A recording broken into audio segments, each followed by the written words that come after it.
finally opened up after the Vandy win, saying, "I wasn't back to 100% until the last week or so. Warming up on the sidelines is like throwing 10 yards, 15 yards. That's easy. Anybody can throw it 15 yards. The ones that are out of my range, they're coming back, they're getting better, and it's about getting back into it." Jack. Well, if you're only going to be throwing 10 or 15 yards, you might as well leave Bolden in for that. Yes. Because it gives you more options on offense. And a lot of players don't like to talk about injuries, and I understand that. And we as fans, we want to know why you're not playing. But if you're not 100%, and especially when you're 60, 70%, and you're trying to win games, you have a recipe that's kind of working, it's hard to change that. So they stay with Bolden. But it makes us a better team to have Sawyer in there. So I hope he gets more reps this week. Yeah, they did change the depth chart where Lynn Bowden is now officially QB1 instead of, it doesn't say or Sawyer Smith anymore. Right. So they're going to stick with Lynn. All right, in Frankfort, 3 House lawmakers have announced a plan to try and protect referees from being attacked during games. The Good Sport bill would make it a Class A misdemeanor to intimidate a sports official and a Class D felony to physically assault one. The proposed legislation was inspired by stories like that of Kenny Culp, who was attacked as he officiated an AAU game in Paducah earlier this year. Culp suffered a broken collarbone, fractured sinus cavity, and brain trauma.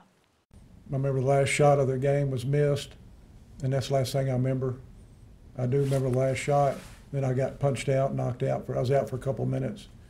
Young girl comes down, looks at me, and starts screaming and hollering, and everybody's running out of the gym. They're telling him to stop, come, don't leave, don't leave, and him and the team's all running out the gym, out the door, hollering racial slurs as they're leaving. A representative with the KHSAA says they are seeing a shortage of officials, and one of the biggest reasons is because the way refs have been treated. Jack, that should just never, ever happen.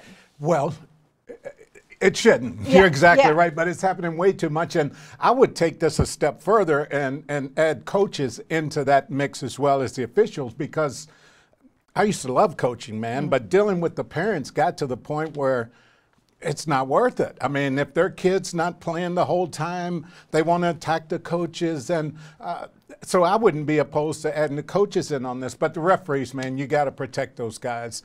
They're doing, and those people, they're doing their job. I don't blame them. And they're doing the best they can. Yeah, there's human error in everything. And honestly, they're not out there getting rich. That's exactly right. I mean. And in some of the leagues, they're out there free. Yeah. They're just donating their time, and they're not getting paid anything. So my question is, what took so long for it to get to this point? There you go. All right, staying with politics, it looks like Democrats have decided who will face off against Lexington Congressman Andy Barr in 2020. Josh Hicks announced his candidacy in August, but his manager says Hicks only recently received backing from party leaders. In his new campaign video, the candidate's rural background takes priority over his current job as a Lexington lawyer. I was in a job where I didn't make very much money. I didn't have a college degree. And I looked around and said, if I want to have a life that my children can aspire to, then I have to grind. I have to do something better with my life. We don't have enough members of Congress who understand what it feels like to grow up poor. Some have criticized past attempts by Kentucky Democrats to court Trump voters, but Hicks's working class message could finally bridge that gap. And Jack, I've already seen quite a bit of social media support for him today. Well, what state politics are in right now, I mean, any fresh face is a breath of fresh air. I mean, it's gotten me to where I don't even want to watch.